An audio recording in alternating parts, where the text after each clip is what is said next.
Today, we'll be talking about psychedelics and addiction psychiatry, what they are, how they work, and what the research actually tells us.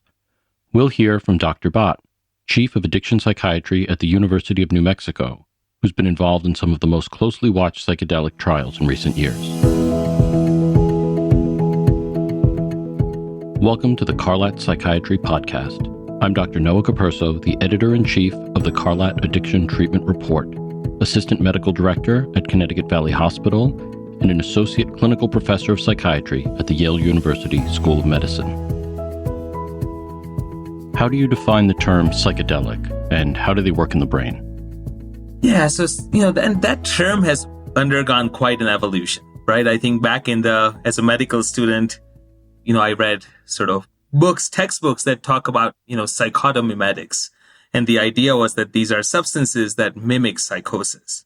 But I think they do a lot more than that, right? So that's not such an accurate term. I think on the other end of the spectrum, you hear the term entheogens, right? Kind of generating the God within. And that's a term you hear quite a bit, but not very scientific. So somewhere in between is this term hallucinogen, generating hallucinations. But to me, that's also not very accurate. Because from what we see in clinical trials and, in human experience, hallucinations may be a small part of the effect, but certainly don't capture everything.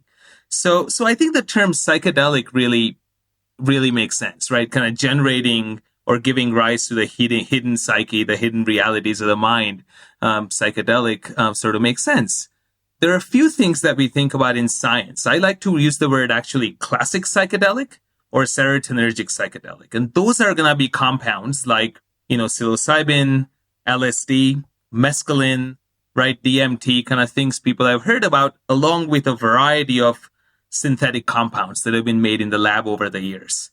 And the one thing all these classic psychedelics have in common is that they largely bind to and activate the serotonin receptor, the 5-HT2 receptor in the brain. That's the common thing.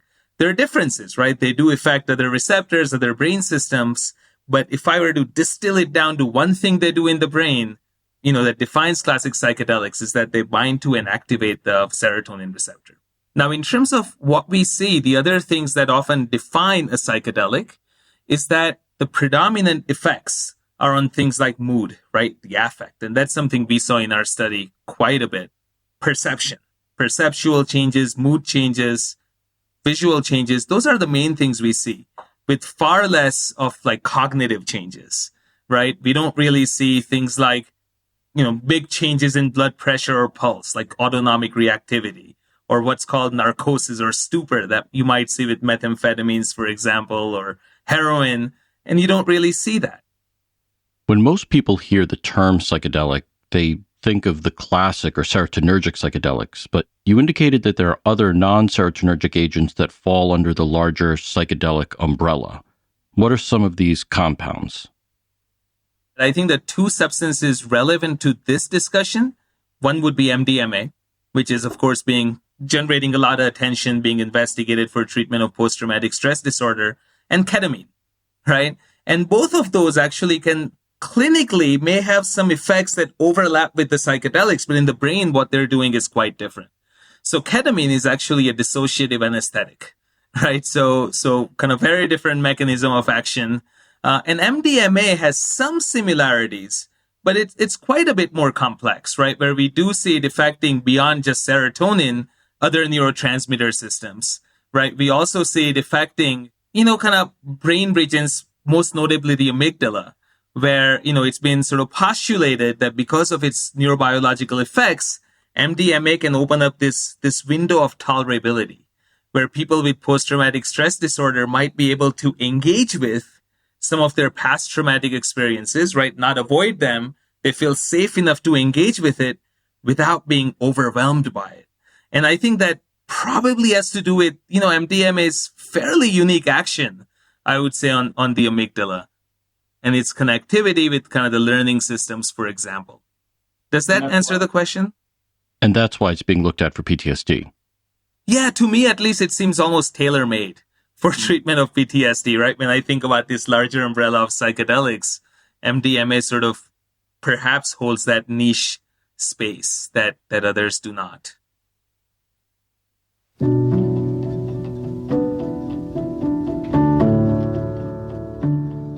Now, you've been closely involved in a clinical trial investigating the use of psilocybin for alcohol use disorder. Tell us a little bit about the rationale behind that study. There's this treasure trove of information going back to the 50s and 60s that largely has not been looked at in a lot of detail. I think it's starting to change now, but at that time, hadn't really been looked at. So back in the 50s, up in Saskatchewan, Canada, Osmond and Hoffer were using LSD, not in a clinical trial setting, but as a treatment for alcoholism. A number of studies actually investigated LSD primarily for treatment of alcoholism. And many of those trials are not good quality trials, but some are. There was a meta-analysis done well over a decade ago that picked out 6 of these studies. And they were all people with alcohol use disorder, blinded at least until the administration of the medication, right? The LSD or placebo, the psychosocial conditions were different. But what that meta-analysis showed is that LSD did seem to help people with alcoholism. And the number needed to treat, in other words, how many people do we have to treat to get one person to benefit from it, was a little bit lower than our current FDA-approved medications. And effects of just a single dose of LSD administration lasted for several months. Like the benefits were felt for, about 3 to 6 months before they washed away. Meta-analysis is fraught with kind of methodological issues. But when you put that together, it was enough to say we should open up this line of inquiry, see what we find in a scientific, rigorous way. And is this really worth looking at, especially when you look at the burden of alcohol use disorder on society, right? Not just in terms of all kinds of things, right? Liver disease, motor vehicle accidents. I think here in New Mexico, something we really focus on is this multi-generational trauma that our communities are feeling. So when you put all that together, we can't be just satisfied with what we have now. We need to be looking at new, maybe out of the box approaches. And that was enough to say, well, let's start looking at it. Right. And so that led to the initial pilot trial that was done here at the University of New Mexico, which was just to see if it was going to be safe and feasible. And I can talk about that if that's relevant, but I'll pause here, I guess, and check in with you. It's interesting to think about using psychedelics specifically for the treatment of addiction because psychedelics themselves can be misused, and there's concern that patients may develop addiction to the psychedelic itself. So tell us a bit about how the potential for psychedelic misuse was considered in your trial design. Yeah. And it's a really important question because, right, especially for a new field, in a field that's generated so much enthusiasm, we really want to make sure that we are not causing harm, right? That's sort of what we base our medicine on, first do no harm. So it's very interesting. If you look at kind of the animal studies, for example, of classic serotonergic psychedelics, they are not particularly reinforcing. So for example, if you have a rat and you expose the rat to morphine and the rat develops an addiction to morphine, right? It's kind of well known that the rat will press that lever to self-administer morphine, even at the sacrifice of things like food and water. That doesn't seem to happen in animal models with serotonergic psychedelics. And certainly in clinical trials that have been done, thus far, right? What I call kind of the psychedelic research 2.0, which in the last couple of decades, which has really appropriately paid a lot of attention to this, that hasn't been seen in humans either.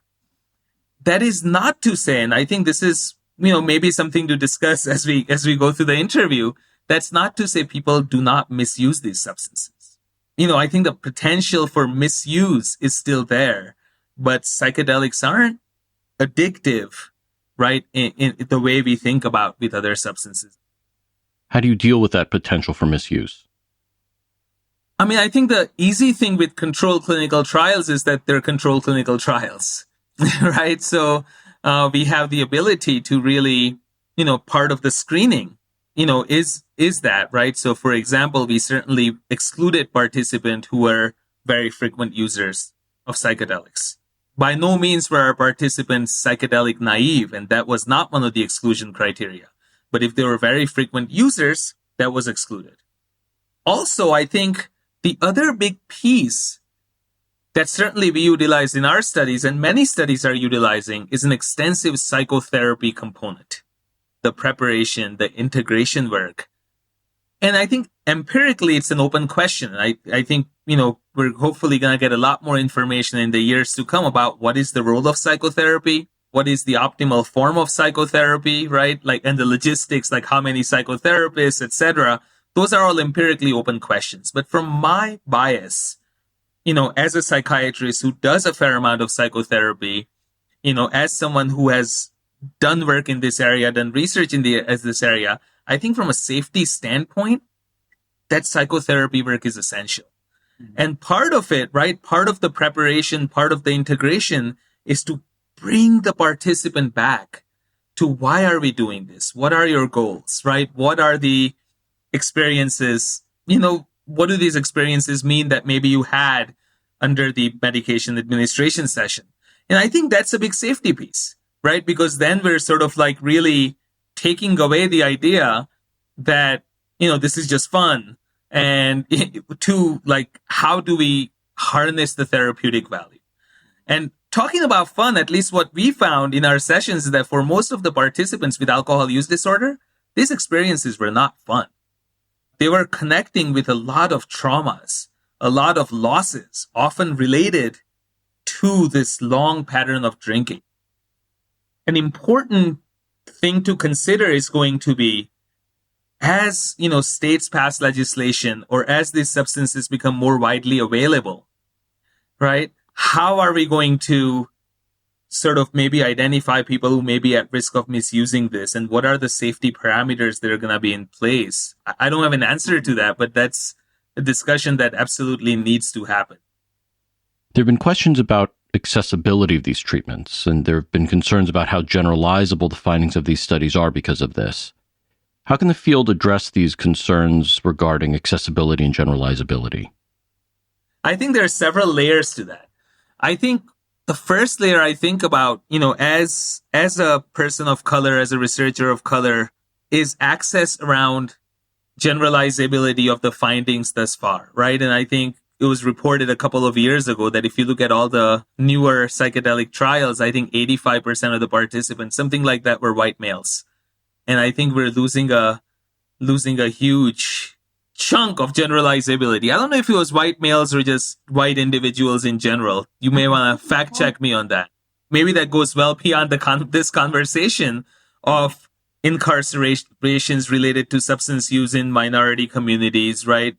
The burden that LGBTQ communities have borne. So I think we really have to find ways to have, first from a research standpoint, how do we have better engagement? How do we actually engage traditionally underserved communities better as participants and as researchers? Like, I've had conversations a lot about we need to get more indigenous people involved in research. Like, we need to do more research. I actually think we need to back way up. I don't think that we're necessarily there where we start saying, here, we want to recruit you in studies. There is a long legacy, and I can speak to this a lot as someone who works at University of New Mexico, where, we have 23 indigenous tribes, right? And we do a lot of work with them. I think there is a long history of, exploitation and distrust. So I think we actually have to back way up and start those conversations, right? With indigenous peoples, with leaders, healers, this is our idea and we want to recruit you, but how can we partner with you? How can we best support you? What is it that you would like to see? And can we find ways to deal with it? Right? I think are some of the other things. Regarding kind of the cost of this, I think, exploring things like group-based models of therapy, for example, can ultimately allow this scale up to happen. So I think more studies need to focus right on, rather than one participant, two therapists, which is really going to drive up the cost, to are there ways, and people are starting to do this, right? Like, can we explore group sessions or group therapy sessions? What are the risks? What are the benefits? How do we optimize that? I think are just three things to start with. And ultimately, again, more research. Because if the research is there, then you can sort of make a really good argument for funders to cover some of these emerging therapeutics. Mm-hmm. right? Like I would love to see like ketamine assisted therapy for PTSD be covered by New Mexico Medicaid. But until that data is there, it's going to be hard for me to make that case to make that happen. As I'm sure you're aware, there's been a tremendous amount of enthusiasm for the potential for psychedelics to be used therapeutically. And a lot of that enthusiasm has been driven by media coverage that's quite sensationalized. How do you recommend that providers discuss this topic with their patients? Stuff that's in the media is just so sensationalized. Like you read it and you think, we know everything there is to know about psychedelics, and we don't. We were only scratching the surface. So I think, again, I think a lot of that responsibility goes back to the providers who may have that trusted relationship, right, with their patients. And when I was thinking about that question or conceptualizing, at least in my mind, I thought back to where medical cannabis was 5 years ago or 7 years ago, right? States were starting to, sort of open up pathways for medical cannabis. Stores, dispensaries were opening up. It was all over the media. People were interested in it. And physicians were either unprepared or unwilling to talk about it, at least in a non-judgmental, engaging manner. And there are some studies, actually one that one of my medical students did that I was mentoring, where she looked at, this is like 5 years ago, she looked at communication patterns around medical cannabis between like clinicians, patients, and like where were they getting the information. And ultimately what she found is that all the conversations were happening between the patient and the bud tenders at the medical dispensaries, right? Because the physicians weren't talking about it, or the patients felt judged by the physicians. So who did they turn to? They tend to turn to the bud tenders, right? Who were happy to give out advice, some of it helpful, some of it not evidence-based. So I think it created that communication vacuum. So I think education is the first part. So here at UNM, we make it a point that even our medical students are getting this as part of their training, certainly our residents. And then how do you engage, right? We ask about it. If we don't ask about any psychedelic use or MDMA use or ketamine use, we're not going to learn about it. And then really kind of the basic things we do, open-ended. Well, tell me a little bit about this substance and your relationship with it. Why do you use it? For better or for worse, right? And just listening to our patients. And then, sort of really using that opportunity then to provide, well, this is what we know and this is what we don't know. So I guess learning about it, being non-stigmatizing, and third is admitting when we don't know something, which is a lot. I think are probably the three things that I would focus on with that.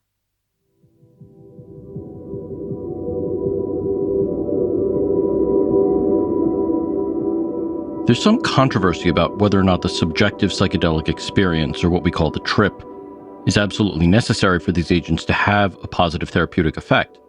Some say that the trip is just secondary, that it's a byproduct of whatever underlying neural process is happening that is actually responsible for the beneficial effect. But others say that the experience is essential, that it's integral to how these compounds work. What do you think about this? Do you think the subjective psychedelic experience is a necessary component? It's a really good question. I think part of it you alluded to, we need more studies, right? I'll leave that there, right? Because that's probably a statement in itself. Second, there's probably some difference, right? If you look at that larger psychedelic umbrella, I think as you called it initially, there's probably a difference. For example, ketamine for acute suicidality, right? I mean, I think that may very well be and likely is a pure pharmacologic effect, right? Because, simply doing an IV administration of ketamine can help that improvement. So it might be substance dependent, and perhaps it's also condition dependent, that what is it being used for, right? Because we're certainly seeing some differences emerge, between the sort of psilocybin for end of life distress versus alcohol use disorder, for example, and it's too early for me to go into specifics, but we're seeing some differences in terms of what might be those magic factors, right? Or those mechanisms. So I think part of it is that it may be substance dependent as well as the condition we're treating dependent. That being said, I think coming back to the psychedelics, I think my bias is that the subjective effects are important, for the conditions for which it has been treated. So why do I say that, right? Because I think it's a synergy, right? I mean, perhaps the biological changes, which are there's lots of literature on it, default mode network, right? Synaptic plasticity, all those things are likely creating, sort of a environment within the brain that can be harnessed, right? Or that can be optimized using psychotherapy. There are also studies that are correlating these brain changes with subjective experiences. And ultimately, that's what patients are remembering, right? My patients aren't coming back saying my default mode network, right, broke down, right? Or there was entropy within my brain when you gave me psilocybin. What they're saying is, I felt incredibly connected, right, to this place where generations of my family are from. I mean, I'm using examples of actual participants with whom I've worked. Or they're saying, I realized the tremendous pain I caused. And part of the process was me engaging with them, talking to it and going on this healing journey. And that's really what people are reporting. So subjectively, to me, that seems important, right? That's one of the things we do in medicine is that we listen to our patients and see what's important to that and use that for further inquiry. I mean, medicine's done that for eons. So there's no need to change that. Second is that certainly in our studies and in other studies, in our studies, how powerful the experience was, right? Sort of the intensity of the psychedelic experience did correlate with the change and outcomes, right? The people who had the low scores on some of these validated scales, weren't benefiting the way the people who had the more intensive. And we saw that even in our pilot study. In some of the studies out of Hopkins, for example, right, with the end of life distress, kind of the mystical nature has correlated, right, with the improvement, right? Kind of the mystical nature of the experience has correlated with that as well. And lastly, as a therapist, what am I doing, right? Again, I'm not relying upon the fMRI changes, all right? What I'm really engaging with is that subjective experience. And I think to me, that's critical to help the patient, support them as they bring back whatever the experiences were that happened during the medication session back into the here and the now, back into their goals, back into their relationships with the world, with themselves. And that wraps up our conversation on psychedelics and psychiatry. As Dr. Bhatt reminds us, while the research is promising, we're still early in the process, and thoughtful, evidence-based conversations with our patients are more important than ever. Thanks for joining us. Take a look at our latest issue of the Carlat Addiction Treatment Report for more up-to-date clinical insights. Hopefully, people will check it out. Everything from Carlat Publishing is independently researched and produced. There's no funding from the pharmaceutical industry. Our newsletters and books depend entirely on reader support. There are no ads, and our authors have not received industry funding. That helps us to bring you unbiased information that you can trust. Don't forget, you can earn CME credits for listening to our podcasts. As always, thanks for listening, and have a great day.